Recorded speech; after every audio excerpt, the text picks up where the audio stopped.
Alright, so I'm doing an ignition switch on a Oldsmobile Bravada. The same thing applies to the Astro van, S10 Blazer, Sonoma, Isuzu Hombre, that generation and body style. So this is my new ignition switch with harness. And as you can see, I have the whole dash torn apart. Yes, you do need to take the entire dash apart to do this. On the steering column, you will end up finding, originally it'll mount right like this. Okay, right like that. And it mounts here and up here with these tiny little screws. They are a Torx head screw, very hard to find. Make sure you have the socket. If not, I got by with a pair of needle nose. That works fine too. It just takes a little bit longer. And when you're doing this, make sure that you check the position of your replacement switch so that the pin, this pin right here, fits inside here, inside your new switch when you replace it. Okay, and that's achieved by turning your ignition cylinder. So once I get this all torn and put back in, I'll show you what it looks like put together. The other thing I wanted to show you guys is, obviously this looks different than my replacement. If you don't see the difference,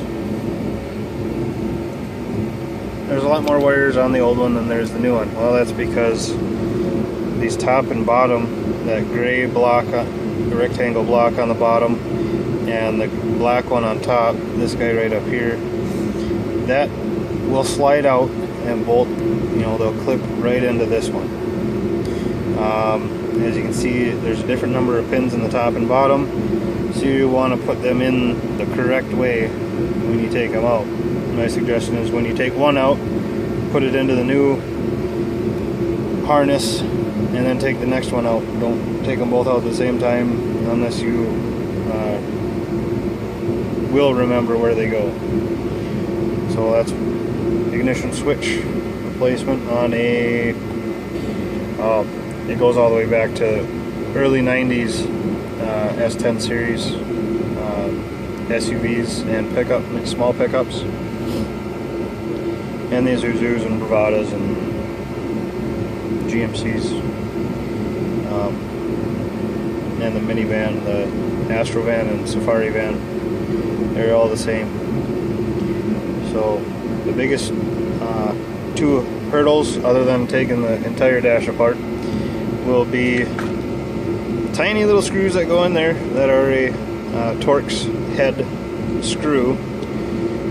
So you can't just use a screwdriver, you have to use a socket. And then making sure that you get your original harness plugged into these in the correct position. Otherwise you'll end up bending pins and you'll have more issues to fix. Thanks for watching, guys. Like, share, and subscribe. Alright guys, so I got my new ignition switch in. As you can see, I've got that wonderful stupid little Torx style nut on there, and then the one down there. So I did not have the right socket for the job. These little tiny machine screws, that one there and the one on top, are the equivalent of a T15 Torx bit. So if you have one of them lying around and haven't taken this apart, or you can't get it off with the pliers, you can go to the parts store or a tool supplier and look for a socket that fits. If you cannot find one, like I could not, then I found the absolute smallest socket that I could. I had to buy this $20 set. And the smallest one they have is a 4mm 5/32 in this set. And it does include 4 star heads. So if that one was small enough, it would work on that machine screw, but it's not. It just sits and spins on there.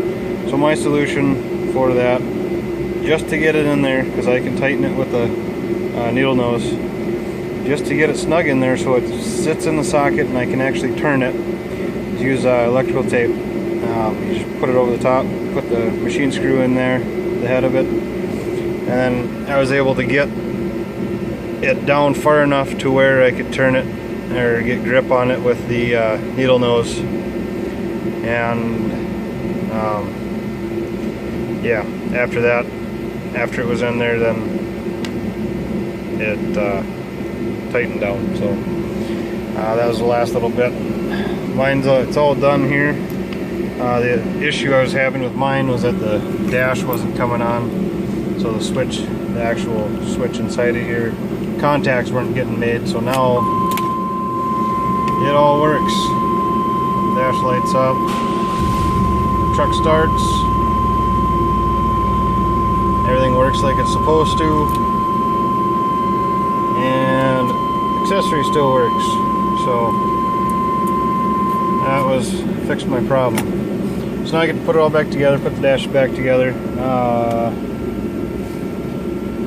If you don't know, or you haven't gotten as far as taking the dash apart, there are a ton, well, not a ton, but there's a bunch of little tiny machine screws hidden inside of here. They're all 7mm. Some you can get to with a nut driver, some you actually have to get a ratchet wrench with a socket on it. So it's all on how much clearance you got. If you have a S10 series with the manual shift, what am I trying to call it? Manual 4-wheel drive selector, there we go. That sits right in this area. So you have less room to get to these top screws under there.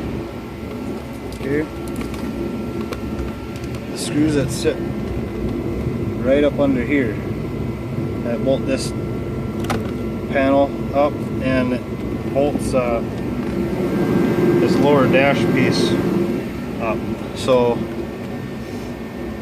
you have a lot less room if you have an older series S10 body with the manual 4-wheel drive selector. You have less room because this area isn't open here. You got your shift knob here. So like I said, you're gonna some of it you can get to with a nut driver, 7mm. Others you have to use the ratchet wrench with a socket. So it's all on how much room you got. But definitely the tools you'll need for this are a couple flathead screwdrivers, different sizes. I would definitely suggest a 7mm nut driver. And I know you're gonna need a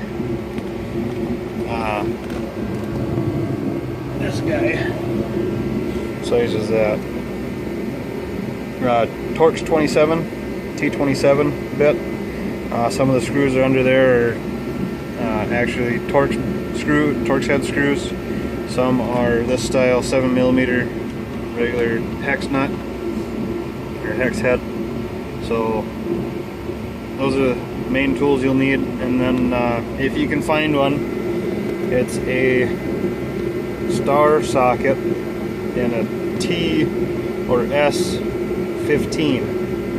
That's for the little tiny machine screws that actually bolt this ignition switch onto the column.